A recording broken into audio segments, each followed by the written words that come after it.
Exponential function, part 1.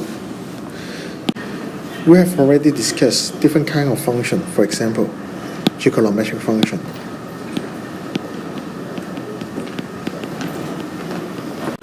Polynomial.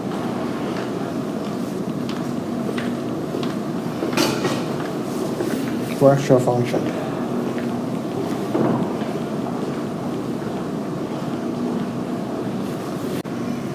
In this chapter, we will discuss the exponential function. What is the meaning of exponential function?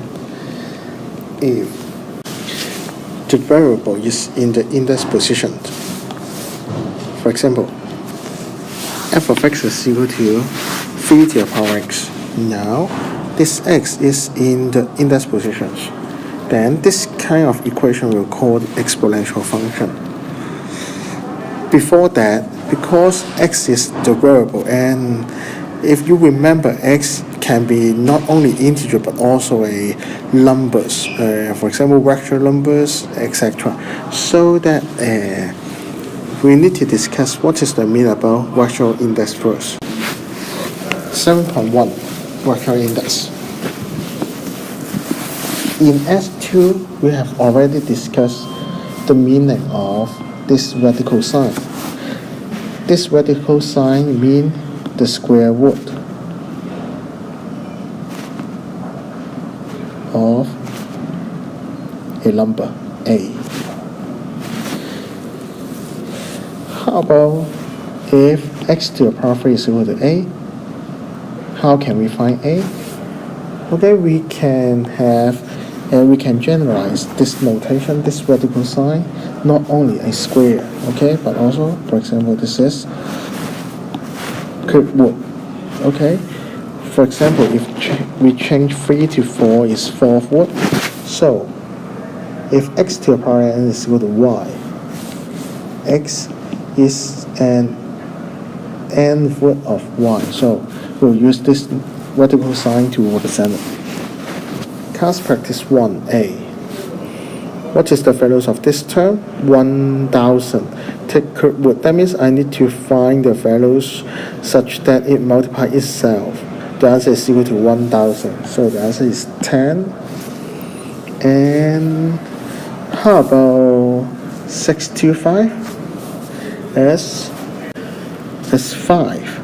Because I know 5 times 5 times 5 times 5 is equal to 65. If this is an odd number, okay, if you remember, if a square root of a negative number is impossible, how about this case? Cube root of -8. I know the answer is equal to -2. Maybe you can use your calculator to check it. But I know -2 times -2 is positive 4, and times -2 is also equal to, which is equal to -8. Then I know cube root of -8, negative number, and this is odd number, we can find the answer, okay? So it is because we have this radical sign. Sometimes we want to relate this radical sign to the concept of index. So we'll discuss what is the meaning about rational index. Let's do one example. X to the power 3 is equal to 2. I know x is equal to cube root of 3. Okay? But can we use this way to find the values of x? We take 1/3, okay, to the power of 1/3 on both sides. According to the law of index, okay, I know the relation between these two terms is multiplication. So left hand side remain x. So in other words, what is the meaning of cube root? We can use to the power 1/3 to represent it. What I want to point out is that I want to use the index notation to represent the radical sign. So next time if you see y, okay, n root of y, then you can use the index notation 1 over n to represent. If you see y is y to the power 1 over n, what is the meaning of y to the power 1 over n? That means we want to find the nth root. Okay, so y to the power 1 over n to the power m, maybe this is equal to square root of n root of y to the power m. Or according to the law of index, I can change the relationship as we interchange them, because we can change to multiplication.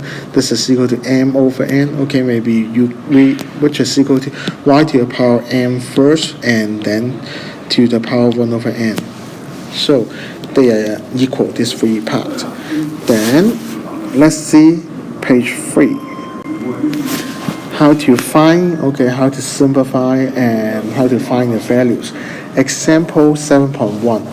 What is the meaning of 64 to the power 1 over 2? That means square root of 64 is equal to 8. How about 125 to the power 4 over 3?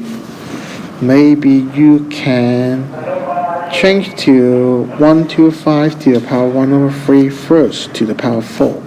So 125 to the power 1 over 3 is equal to, the cube root of 125 is 5 to the power 4. So this is equal to 625.